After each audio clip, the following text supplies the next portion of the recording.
예전에 성경을 읽으면서 궁금했어요. 믿음, 소망, 사랑 그 중에 제일은 사랑이라고 하는데 왜 제일이 사랑일까? 궁금하지 않으세요? 요한일서 4장 7절과 8절 말씀은 이렇게 우리에게 얘기를 하고 있습니다. 우리가 서로 사랑하자. 사랑은 하나님께 속한 것이니 사랑하는 자마다 하나님께로부터 나서 하나님을 알고 사랑하지 아니하는 자는 하나님을 알지 못하나니 이는 하나님은 사랑이심이라. 하나님이 사랑이니까 사랑이 제일인 거예요. 이 세상에서 출세하고 미래에 대한 소망이 가득한 사람일지라 하더라도 지금 그 사람이 사랑을 하고 있지 않다면 그 사람은 하나님 보시기에 실패한 사람입니다. 지금 여러분들이 혹시 교회 안에서 믿음 생활을 잘하고 있고 종교적인 열심이 가득 배어 있다 하더라도 여러분의 모습 속에서 사랑의 그림자라도 찾지 못한다면 우리는 하나님을 알지 못하는 사람일 수도 있습니다. 여러분, 우리는 사랑이 없으면 아무것도 아니에요. 목사도 마찬가지고 직분자도 마찬가지고 정말 무수한 일들을 했던 신앙의 위인들이라 할지라도 사랑이 없으면 하나님 앞에서 아무것도 아니에요. 그냥 소리나는 구리일 뿐이고 울리는 꽹과리일 뿐입니다. 하나님은 사랑 그 자체입니다. 본질이 그냥 사랑 덩어리예요. 사랑. 속성이 사랑이에요. 사랑으로 아주 그냥 충만하게 채워져 있는 분이 하나님이십니다. 우리를 구원하시기 위해서 독생자 아들 예수까지 죽이시는, 십자가에 못 박아 죽이시는 그 사랑으로 나타나시고 증명이 되었어요. 왜 그토록 우리를 사랑하실까? 생각해 보셨어요? 여러분은 여러분의 자녀를 왜 그토록 사랑하십니까? 우리가 그 사랑을 받아 누린 이후에 다른 사람들을 향해서, 세상을 향해서 사랑을 증거하는 당신의 사랑의 통로로 삼으시기 위해서 하나님은 우리를 사랑하시는 거예요. 다른 이유가 없어요. 우리에게 사랑을 부어주시는 것입니다. 이 땅에 오신 예수님도, 하나님이셨던 예수님도 그래서 율법 대신 세 계명을 우리에게 주시면서 내가 너희를 사랑한 것 같이 너희도 세상을 사랑하라, 그렇게 말씀을 하셨습니다. 신앙생활은 사랑이신 하나님을 사랑하는 것이고 그 하나님의 사랑을 내가 느끼고 체험하는 거예요. 신앙생활은 나에게 경험되어진 그 사랑을 다른 사람들에게 또 세상에 반사하는 거예요. 반사. 우린 그것을 섬김이라고 얘기를 합니다. 우리는 근데 받은 게 있어야지 나눠줄 수 있잖아요. 받은 게 없는데 자꾸만 나눠주려고 하면은 너무나 지치고 힘든 거예요. 내 안에 뭐가 있어야 되는데 없는 걸 자꾸 주려고 그러니까 시간이 지나면, 열심히 살아지면 화가 나고 내가 이걸 해야 되나 생각이 드는 것이고, 오히려 다른 사람에게 섬기려다가 사랑이 없으니까 뭐가 있어요 줄 것이? 상처밖에 없는 거예요. 뾰족한 것이 나와서 찌르는 가시가 되고 상처로 사랑을 주지 않고 상처를 주는 겁니다. 여러분, 사랑은 하나님께로부터 받아서 내 안에 저장되어 있어야 돼요. 그래야지 필요를 따라서 그것을 꺼내고 다른 사람에게 쏟아부어 줄 수 있어요. 여러분들은 다 사랑해서 결혼을 하셨을 것입니다. 결혼하신 분들 중에 사랑하지 않는데 결혼하신 분들 계세요? 조선시대에는 그럴 수도 있겠어요. 다 사랑해서 결혼하셨을 거예요. 그런데 결혼한 뒤에 시간이 지나면서 왜 서로에게 상처를 주고 받는 것일까요? 결혼 생활을 하면 사랑하기 때문에 기뻐해야 되는데 왜 사랑이 아니라, 기쁨이 아니라 고역과 고통 속에서 살아가는 사람들이 많을까요? 단 한 가지예요. 사랑이 식어졌기 때문에. 사랑하면 나를 그냥 주는 거예요. 사랑하면 나를 주는데 내 마음을 주는 것이고 나의 시간을 주는 것이고 나의 손과 발을 그냥 주는 거예요. 사랑하기 때문에 주는 거예요. 근데 사랑이 식어지고 사랑이 사라지면 주는데 인색해져요. 마음을 주지 않아요. 시간을 내어주지 않아요. 손과 발로 섬기지 않아요. 사랑에 식어진 음지에 자라는 것은 이기심과 자기 중심성 그리고 자기 연민, 이 세 가지입니다. 그것이 그 자리를 대체하게 됩니다. 오늘 주님께서 우리들에게 물으세요. 너의 처음 사랑 기억하니? 너의 처음 사랑 내가 버렸다. 주님께서 우리에게 말씀하시는 메시지예요. 오늘 에베소 교회에 대한 말씀이 기록되어 있는데 에베소는 소아시아 서쪽에 있는 아름다운 항구 해안 도시였습니다. 아름다운 그 도시에 문명과 무역이 찬란하게 꽃피었던 도시였고 원로원과 시의회까지 있어서 굉장히 겉으로 보기에는 거대 도시 같았던 곳이었어요. 사람들은 에베소를 아시아의 시장 그리고 문명의 빛이라고 불렀고 에베소 주민들도 스스로 에베소를 가리켜서 아시아의 수도다라고 자부심을 가질 정도로 대단한 곳이었습니다. 또한 이 에베소 도시가 로마 황제에게 충성을 맹세합니다. 그러자 로마 황제는 이 도시를 자유도시로 풀어주게 됩니다. 그래서 로마 군대가 식민지임에도 불구하고 로마 군대가 주둔을 하지 않게 되고 자치가 인정되어서 자유로운 이 무역과 상거래, 종교적인 자유가 그 도시에 허락됩니다. 그런 자유로움 속에서 에베소는 황제를 숭배하고 신비 종교, 마술, 그리고 우상을 섬기는 종교 예식들이 어느 도시보다 흥행하게 되죠. 우상을 섬기는데 그 도시에는 이 제우스 신의 아내와 결혼해서 낳은 딸이 있는데 그 딸이 아뎀인데 아데미 여신을 특별하게 섬기는 도시였어요. 신전을 만들어 놓고 신상을 만들고 그다 아데미야 하면서 여신을 섬기는. 우상을 섬기는 것만 해도 큰 문제일 텐데 우상에게 가서 신전 의식, 예식을 치릅니다. 그리고 나면은 꼭 남자들이 여사제들과 매춘행위를 거기서 벌이는 거예요. 음란하고 퇴폐하고 타락한 도시로 그것 때문에 전락해 가는 거죠. 에베소는 겉으로 보기에는 굉장히 화려하고 대단한 도시였습니다. 그러나 속을 들여다보니까 부도덕하고 음란하고 타락하고 퇴폐한 어둠의 도시였어요. 그런데 어떻게 이런 도시에 교회가 세워질 수 있었을까요? 원래 AD 50년경에 바울이 2차 전도 여행을 하면서 잠시 에베소를 방문한 적이 있습니다. 그때 에베소 도시에 와서 보니까 이 에베소 도시는 아시아에 복음을 전할 수 있는 전략적 요충지라는 생각이 드는 거예요. 그래서 교회를 개척합니다. 잠깐 있었지만 교회를 개척하고 하나님의 뜻이면 내가 이곳에 다시 돌아오리라 라는 약속을 남기고 당시 동역자였던 브리스길라와 아굴라 부부를 그 에베소에 떨어뜨려 두고 자기는 선교 본부가 있었던 출발지였던 안티오쿠스로 돌아가게 됩니다. 그러자 얼마 후에 알렉산드리아 출신의 유명한 성경 교사가 있었는데 그 사람의 이름은 아볼로였어요.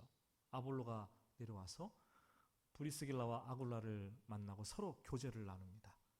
교회가 점점 강건하게 세워지는 거예요. 바울이 곧 3차 전도 여행을 계획해서 시작하면서 에베소로 돌아가기를 학수고대하며 기다렸습니다. 에베소 교회 성도들이 지금 개척했는데 개척교회 성도들이 수도 적은데 잘 있을까? 나의 동역자인 브리스길라와 아굴라 부부는 건강하게 그곳에 잘 있는 것일까 생각을 합니다.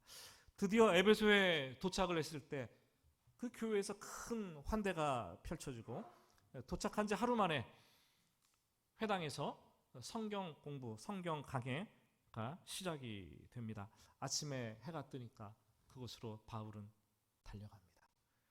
해가 어둑어둑해질 때까지 하루 종일 성경을 강의하고 성경 공부 모임을 하고 일과를 마치고 돌아옵니다. 그렇게 3개월 동안 했어요. 3개월 동안 하고 나니까 어느 날 어떤 사람이 시에 문제를 제기합니다. 그래서 갑자기 회당을 출입하는 것이 금지가 됩니다. 어떻게 할까 고민하던 차에 그 도시의 철학자였던 투란누스가 자기의 개인 도서관이 있었습니다. 그 도서관을 사용하라고 헌납을 합니다. 그래서 바울은 그곳에서 두란노 서원이라는 이름을 붙이고 날마다 성경을 강론하고 제자 훈련을 병행해 갑니다. 그 기간이 2년이었어요. 2년. 이 에베소의 사역이 얼마나 은혜로웠는지 놀라운 일들이 일어나는 거예요. 바울의 손수건과 앞치마를 가져다가 병든 사람들에게 이렇게 얹으니까 사람들 병이 치유되는 거예요. 기도하고 안수하니까 귀신 들린 사람들이 여기서 악귀가 떠나가는 거죠. 그 도시에 특히 마술사들이 많았는데 마술사들이 항상 복음을 대적했는데 하나님의 말씀을 가르치고 하나님의 말씀을 듣고 난 이후에 그들이 자복하고 회심을 하는데 생명줄과도 같았던 이 마술책들을 다 가지고 와서 불태우는 거예요. 근데 그 책들을 계산해 보니까 은 5만이나 되는 거예요. 놀랍도록 에베소 교회가 말씀으로 부흥하고 성장하는 것을 우리는 보게 됩니다. 이후에 바울은 자신의 젊은 동역자였던 디모데를 에베소의 목회자로 세우고 자신은 예루살렘으로 떠나갑니다. 근데 소문이 들리는 거예요. 젊은 목회자 20대의 젊은 목회자 디모데가 목회하는데 어려움을 자꾸 겪는다는 거죠. 부끄러움을 잘 타고 소심하고 성격이 내성적이어서 복음을 담대하게 전하지 못한다는 거예요. 또 들어보니까 교회 거짓 교사들이 들어와서 복음을 방해하고 회파하며 교회를 어지럽게 만든다는 소문이 들립니다. 바울은 마음이 아팠겠죠. 편지를 씁니다. 그 편지가 디모데 전서, 디모데 후서 말씀입니다. 너는 말씀을 전파하라. 때를 얻든지 못 얻든지 항상 전파하라. 하나님께서 우리에게 주신 것은 두려워하는 마음이 아니요 오직 능력과 사랑과 절제하는 마음이니 오직 하나님의 능력을 따라 복음과 함께 고난을 받으라. 메시지를 주신 그 편지를 받고 디모데는 힘을 얻고 용기를 얻어서 목회를 잘 해나갑니다. 그리고 시간이 지나서 바울이 로마에 가서 전도하다가 로마 감옥에 갇혀서 죽을 날을 기다리고 있을 때 보고 싶었던 사람이 디모데였어요. 속히 내게로 오라. 그 말을 듣고 디모데는 바울에게 불원천리 달려갑니다. 바울의 마지막을 보고 다시 에베소로 돌아와서 목회를 합니다. 그러던 중 얼마 지나지 않아서 AD 67년 5월의 어느 날 아데미 여신의 축제가 열리는 날이었어요. 많은 군중들이 축제를 즐기면서 음란한 행동을 하고 있는데 이 디모데가 하나님의 복음 메시지를 전파합니다. 그때 성난 군중들이 그를 향해서 돌을 들어 던져 죽입니다. 디모데는 그렇게 순교를 했어요. 그 즈음에 로마와 유대 사이에 1차 독립전쟁이 발발합니다. 그때 예루살렘에 있던 요한 사도가 예수님의 생모 어머니 마리아를 모시고 있다가 데리고 에베소로 건너오게 됩니다. 그래서 디모데를 이어서 오랫동안 에베소 교회의 사역자로서 목회자로서 섬깁니다.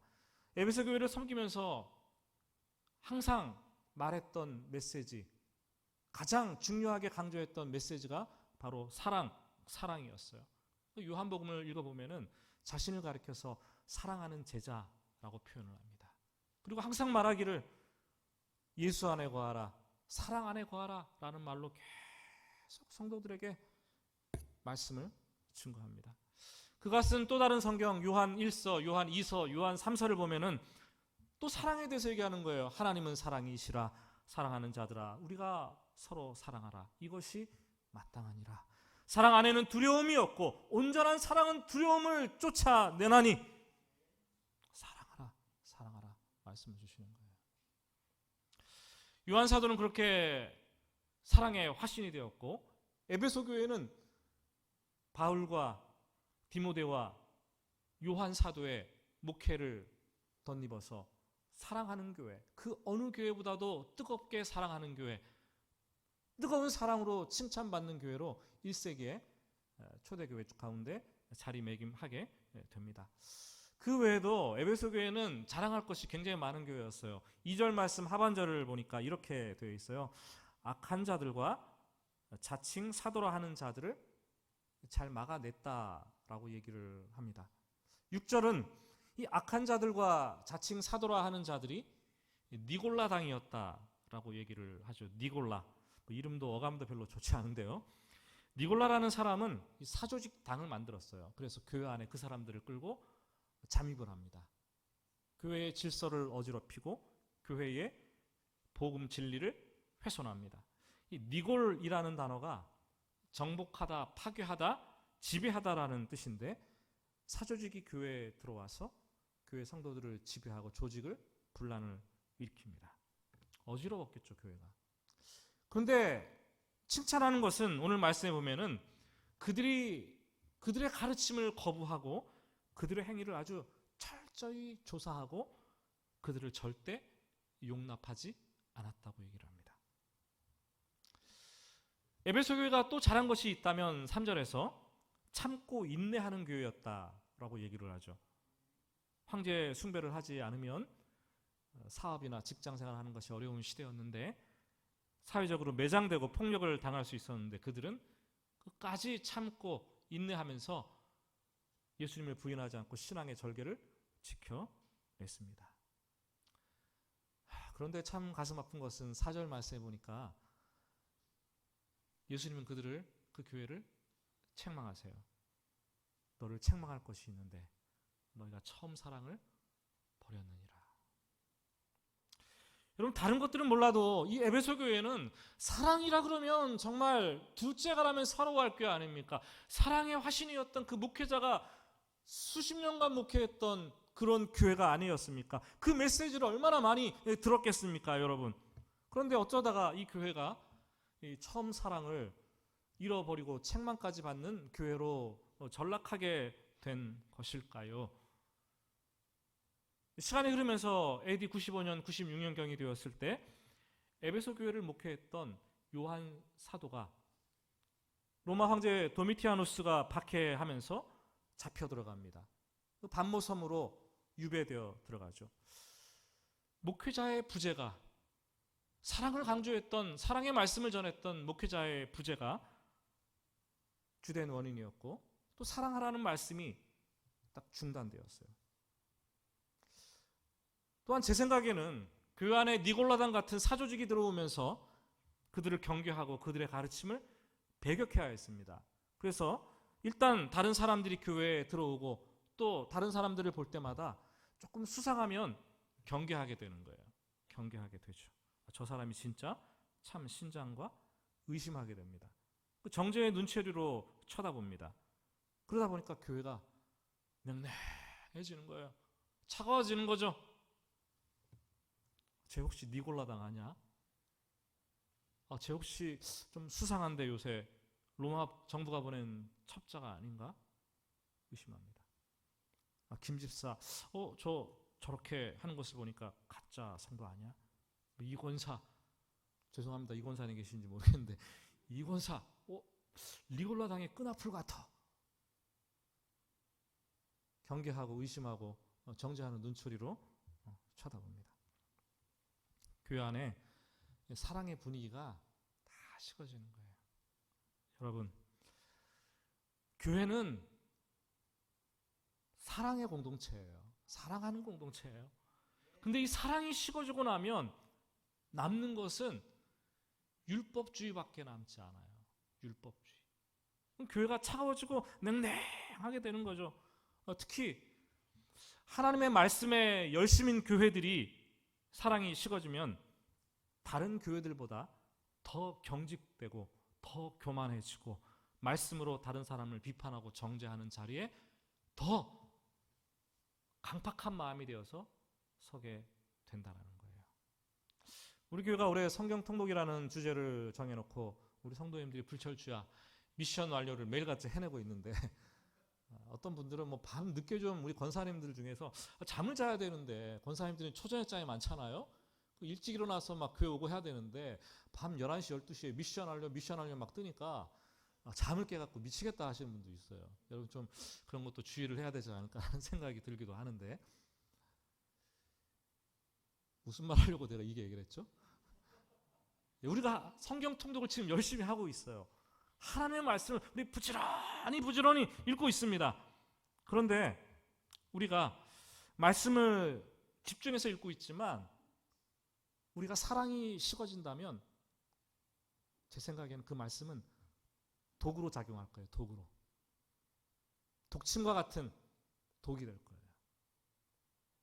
사랑이 사라지고 말씀만 있다면 그것은 율법이고 그것은 정죄하고 비판하고 사람을 죽이는 매로 작용할 것이 틀림이 없습니다. 교만함과 영적 건조함이 그 자리를 대체하게 될 것이고 너무 쉽게 비판하고 사람들을 정죄하게 바쁘게 될 것입니다.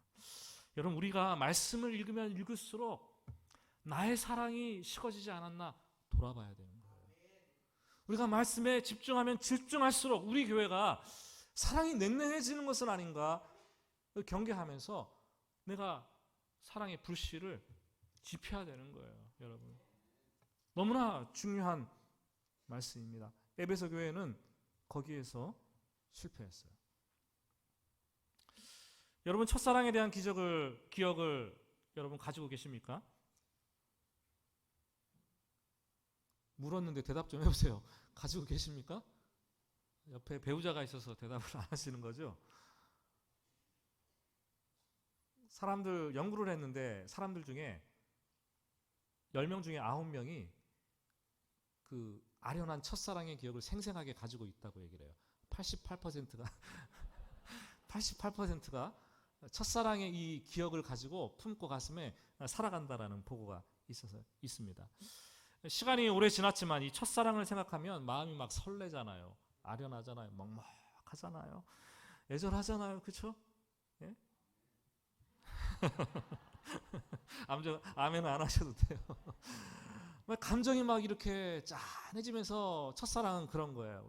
왜냐하면 이 처음이라는 단어가 붙으면 뭐든지 그냥 특별해지는 거예요.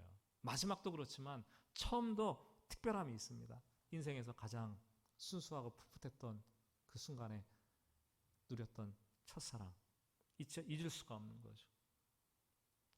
그만 생각하세요. 첫사랑 지금. 그 사람에 대한 첫사랑도 그러한데 이 그리스도인들이 하나님을 처음 만났을 때의 그 첫사랑 여러분 기억하십니까?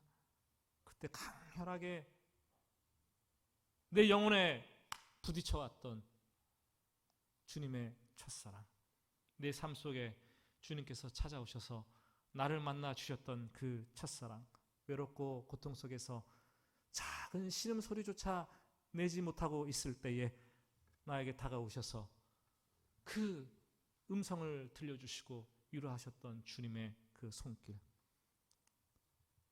정말로 내가 나 자신도 용서할 수 없어서 나의 수치스럽고 부끄러운 모습으로 가득했었는데 낭망한 내 마음속에 쑥 들어오셔서 내 마음을 어루만져 주시면서 너는 내 사랑하는 아들이다. 너는 내 사랑하는 딸이다. 내가 너를 위해서 십자가에 죽었노라. 그 말씀을 하시고 우리 마음을 만지셨던 우리 주 예수 그리스도의 그 첫사랑. 시간이 지났는데 우리가 어찌 그 사랑을 잊을 수가 있겠습니까, 여러분? 우리는 잊을 수가 없는 거예요. 그런데 시간이 지나가면서 하나님을 생각할 때마다 그때 누렸던 이 감격들, 그때 누렸던 감동과 이 설레임과 이 두근거림 없어지는 거예요. 사라지는 거예요. 여러분 교회 오면서 두근거림이 있으십니까? 성경 말씀을 펼 때 가슴이 설레이십니까? 가만히 앉아서 주님을 묵상하면서 마음이 뜨거워지심을 느끼십니까? 신앙생활은 그런 거예요. 그게 신앙생활이에요. 그렇지 않다면 우리는 10중 8구 첫사랑을 잃어버린 게죠. 처음 사랑을 잃어버리면 나타나는 현상들이 몇 가지가 있습니다. 여러분이 아닌가 긴가 점검을 해보세요. 첫째, 신앙의 기본기가 흔들립니다. 하나님과 독대하고 기도하던 시간이 줄어들고 말씀을 보는 시간이 줄어들고 말씀을 봐도 무료함과 이런 것들이 짐으로 다가옵니다. 사랑하는 사람들끼리는 할 말이 얼마나 많아요, 여러분. 그렇잖아요, 그죠? 사랑할 때는 여러분 배우자끼리 지금 말 별로 안 하시잖아요. 결혼하기 전에 데이트할 때, 결혼 초기에 얼마나 말을 많이 하셨어요. 사랑이 식어지니까 말도 줄어드는 거예요. 데이트할 때, 사랑할 때는 밤새도록 전화기를 붙잡고 조잘조잘거리면서 몇 시간을 새벽이 새도록 통화를 길게 하고서 전화를 끊으면서 오늘은 간단히 하고 내일 만나서 자세히 얘기하자. 우리는 그랬어요. 그렇죠? 그랬잖아요, 다들. 근데 사랑이 식어지면서 대화가 사라지는 거예요. 하나님의 얼굴을 마주보는 시간도 줄어들 수밖에 없고, 하나님의 말씀을 읽고 하나님께 기도하는, 은밀한 중에 기도하는 것도 점점 줄어들게 되고 짐이 됩니다. 여러분들이 지금 그렇지 않습니까, 혹시? 둘째, 사역에 대한 기쁨이 사라지고 영적 침체와 탈진이 찾아옵니다. 내 영혼이 하나님을 사랑하는 감정으로 촉촉하게 적셔져 있고 내 영혼이 은혜의 바다에 푹 감싸여 있을 때에는 아무리 일을 해도 지치지 않아요. 메마른 땅을 종일 걸어가도 고난 줄을 몰라요. 주위에서 집사님 좀 천천히 해, 이렇게 말해도 황소 한 마리 때려잡을 기세로 사역을 해요. 그런데 사랑이 식어지니까 내가 맡은 직분이 짐인 거예요. 내가 하고 있었던 사역들이 곤욕으로 다가오는 거예요. 작은 일 하면서도 왜 나만 이런 일을 해야 되는가? 내가 왜 이런 일을 해야 되는가? 내가 그것을 왜 해? 소리치게 돼 있죠. 지금 우리가 그런 모습이 아닌가 되돌아보아야 될 때라는 생각을 합니다. 저는 헤어론교회 개척하고서 이 자리에 첫 예배 드릴 때, 그리고 예배 드리기 전에 토요일 날 온 성도 일어나서 청소할 때 그 감격 잊을 수가 없어요. 그때 성도들의 모습은 교회에 대한 사랑과 이 두근거림, 설레임, 예배 드림에 대한 그 기쁨과 감격은 말로 표현할 수 없었어요. 물론 지금도 그런 분들이 계시겠죠. 그런데 우리는 너무나 자연스럽게 이 시간의 흐름 속에서 매몰되어 가고 신앙이 함몰되어 가는 거예요. 세 번째, 가장 안타까운 것인데 처음 사랑을 잃어버리면 다른 사람을 사랑할 수가 없어요. 하나님과의 첫사랑을 잃어버렸는데 다른 사람을 사랑할 수가 더 이상 없게 되는 거예요. 왜냐하면 하나님은 사랑이시기 때문에 하나님과의 사랑에 빠져야지 우리는 그 사랑을 닮아가는 거예요. 하나님과의 사랑에 빠지면 하나님의 그 사랑의 충만한 성분이, 사랑 덩어리인 하나님의 성분이 나에게 그대로 전달되어서 내가 받을 수 있어요. 그럼 나는 그 사랑의 화신이 되는 거예요. 그 사랑의 분량으로 넉넉하게 채워지는 거죠. 그래서 내 속에 하나님의 사랑이 점점 증가하다 보면은 아무리 나에게 못되게 구는 사람일지라 하더라도 사랑하게 되고, 용서할 수 없는 무지막지한 죄인이라 할지라도 내가 용납하게 되는 거예요. 이것이 영적인 법칙이에요. 하나님의 사랑이 내 안에 충만하게 흘러넘칠 때. 하지만 내 안에 하나님을 향한 사랑이 식어지면 내 집안에 있는 배우자조차 꼴보기 싫어요. 그렇죠? 목장 가족들을 보면 자꾸 섭섭한 것만 생각이 돼요. 교회를 바라보니까 불만 불평이 나오고 서운한 것이 계속해서 생각이 되어지는 거예요. 하나님의 사랑이 식어지면 누가 옆구리만 쿡 찔러도 이것도 힘들고 저것도 힘들고 서운하고 고통스럽고 신앙생활이 어려워지는 거예요. 저는 말씀을 준비하면서 조국 교회들뿐만 아니라 우리 교회도 에베소 교회와 비슷한 과정을 겪고 있는 것은 아닌가 생각이 들었어요. 에베소 교회처럼 우리는 교회를 개척하고 부지런히 수년 동안 달려왔어요. 그 어느 교회보다 저는 개척하고 나서 우리 교회가 말씀 공부를 열심히 하고 제자 훈련을 하고 서로 뜨겁게 사랑하고 지역사회를 정말 이미지를 바꿔놓을 정도로 잘 섬겼다라는 생각을 합니다. 부흥과 성장을 거듭해 왔어요. 아마 개척해서 대전 지역에서 몇 년 동안 가장 성장한 교회가 저는 저희 교회일 거라고 저는 생각을 해요. 하지만 이 코로나 팬데믹 시간을 우리는 보내면서 1년 넘게 지나가면서 말을 하지 못해요. 소통하지 못하고 사랑이 만나지 못하니까 사랑이 식어졌어요. 지칠 대로 지쳤어요. 지금은 사랑이 많이 식어 있습니다. 하나님을 향한 사랑이 식었고 교회를 향한 사랑이 식었고 다른 사람을 향한 사랑이 식었고 그래서 남는 것은 뾰족한 것들. 거기에다 말씀까지 많이 읽으니까 교만해질까? 이것으로 정죄할까? 저는 솔직하게 두렵습니다. 여러분 사랑합시다. 우리 좀 소통합시다. 내 속에 사랑이 없는 것을 탓합시다. 다른 성도, 다른 교회 문제들 많이 있지만 여러분 그런 거 사랑이 있으면 다 해결되는 거예요. 여러분 가정도 배우자가 싫고 자식이 문제 있고 부모가 힘들겠지만 사랑이 있으면 다 해결되는 거예요. 아무것도 아닌 거예요. 사랑이 없으니까 소리나는 구리가 되고 울리는 꽹과리처럼 시끄러운 거예요. 여러분 좀 사랑합시다. 여러분 주님께서 말하시는 이 메시지 너의 참 사랑을 버렸노라 나에게 하시는 이 말씀이라고 좀 받읍시다. 1세기 AD 95년경에 이 로마 황제 도미티우스가 요한 사도를 반모섬에 가두었을 때 이 반모섬은요 한 번 들어가면 살아나오지 못하는 생지옥이라는 곳이었어요. 90세가 훌쩍 넘은 노인의 몸으로 반모섬에 유배되어서 18개월을 거기서 유배 생활을 합니다. 어느 날 주일날 아침에 채석강 토굴에서 요한이 기도를 하고 있는데 갑자기 하늘에서 성령의 감동에 의해서 환상을 보게 됩니다. 큰 나팔 소리가 울려 퍼지더니 하나님의 메시지가 들려지는 거예요. 그게 요한계시록이에요. 그런데 이 요한계시록 앞부분을 보니까 주님께서 말씀하시는데 자기가 목회하던 에베소 교회에 대해서 얘기를 해주시는 거예요. 너의 처음 사랑을 버렸노라. 요한 사도가 얼마나 마음이 아팠을까요? 그죠? 정말 마음이 아팠을 것입니다. 다행히 도미티아누스 황제가 죽은 후에 요한이 반모섬에서 풀려나서 다시 에베소로 돌아갑니다. 그렇지만 또다시 박해가 일어나고 붙잡힙니다. 그때는 엄청난 박해를 당하고 독사굴 속에 들어가고 끓는 가마 속에 들어갑니다.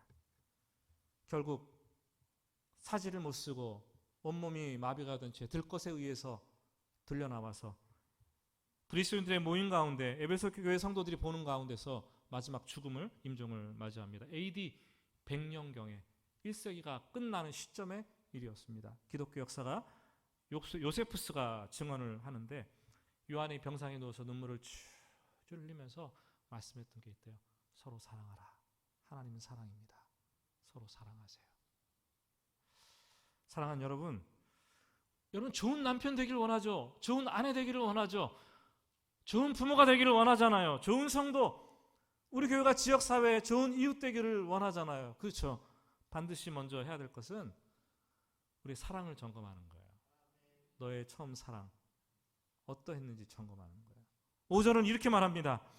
그러므로 어디서 떨어졌는지를 생각하고 회개하여 처음 행위를 가지라. 만일 그리하지 아니하고 회개하지 아니하면 내가 가서 내 촛대를 그 자리에서 옮기리라. 이번 한 주간 다른 것도 좋지만 이 말씀 붙듭시다. 내가 처음 사랑 잃어버리진 않았는가 묵상합시다. 그리고 지금 내 모습이 어디에서부터 떨어졌는가 돌아봅시다. 회개할 것이 있다면 회개하고 처음 사랑, 처음 행위로 돌아가게 되시기를 예수님의 이름으로 축복합니다. 우리 같이 찬송 부르고 기도의 자리로 나아가겠습니다.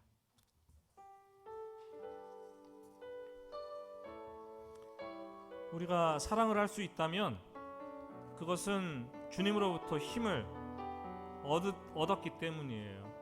주님께서 힘을 주셔야지 우리는 사랑할 수 있고 찬송하고 예배할 수 있고 섬길 수 있어요. 이 찬송 너무나 잘하는 찬송인데 여러분 가슴에 손을 얹고 전심으로 찬양하겠습니다. 주께 힘을 얻고 그 마음에 시온의 내로가 있는 그대는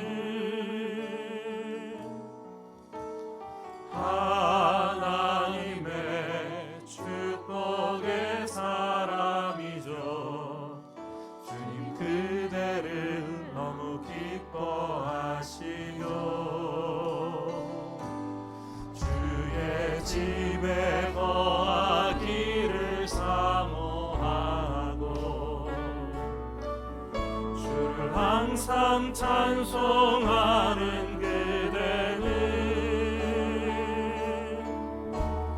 하나님의 축복의 사람이죠. 주님 그대를 너무 사랑하시고 그대 섬김은 그대 섬기는 아름다운 찬송 그대 연시는 향기로운 기도 그대 헌신은 향기로운 기도 그대가 밟는 바 어디에서라도 주님의 이름 높아질 다시 한번 주께 힘을 얻고 그 마음에 시온의 대로가 있는 그대는 그 마음에 시온의 대로가 있는 그대는 하나님의 축복의 사람이죠. 주님 그대를 너무 기뻐하십니다.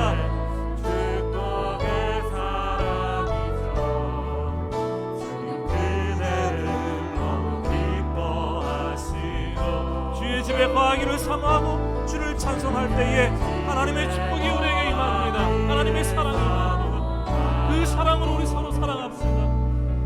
주를 항상 찬송하는 그대는 하나님의 축복의 사랑이죠. 주는 그대를 너무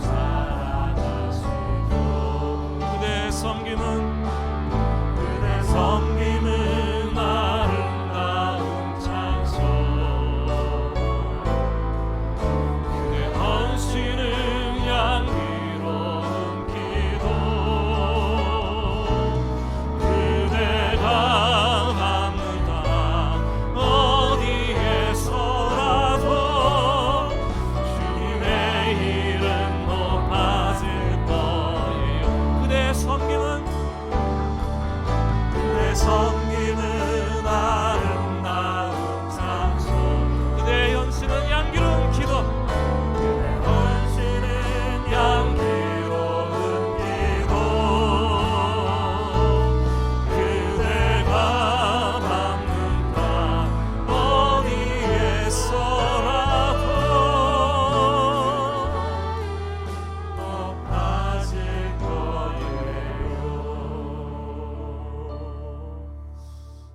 하나님께 오늘 우리 자신을 돌아보면서 기도합니다. 분명히 부모님은 자식인 나를 사랑하는데 나는 너무 상처받고 힘들어요. 왜요? 부모님의 사랑을 모르기 때문에, 또 부모님이 자기만의 방식대로 사랑하기 때문에. 사랑해서 결혼했는데 수년간 수십 년간 살아오면서 고통이 되고 고역이 되고 힘이 들어요. 왜냐하면 사랑이 식어졌기 때문에 더 이상 나를 주는데 인색하기 때문에, 마음을 주는데 인색하고 시간을 주는데 아깝고 손과 발을 쥐었던 이 첫사랑을 잃어버렸기 때문에 이기심과 자기중심성에 빠져 있는데, 내가 그런 줄 모르고 상대방을, 외부 환경을 우리는 비판하고 정죄합니다. 우리 주님께서 나를 처음 만나셨던 그날, 그 시대, 그 시절 내 기억에 생생한데, 나의 기도와 나의 말씀은 사그라들고 예배의 행복감은 사라지고 율법과 형식만 남아서 신앙생활하는 것은 아닙니까? 해오른교회를 처음 개척했을 때 5년 전에 그때 그 순간들 다 가진 것처럼, 세상을 가진 것처럼 행복했고 교회를 위해서 무엇이든지 할 수 있을 것 같았는데, 시간이 지나니까 식어지고 냉랭해지고 내가 아니라 다른 사람이 해야 한다 하고, 주님의 사랑은 이렇게 시간을 두고 사라져 갑니다. 하나님, 오늘 메시지를 저에게 하시는 말씀으로 받기를 원합니다. 너의 처음 사랑 어디 갔느냐? 어디서부터 떨어졌는가 회개하고 돌아보라 말씀하십니다. 오늘 이 말씀이 여러분의 심령에 그대로 뿌리내리기를 원합니다. 우리 주님의 이름을 부르고 큰 소리로 기도하지 말고 작은 소리로 기도하되 회개할 것들, 부르짖을 것들 하나님께 기도합니다.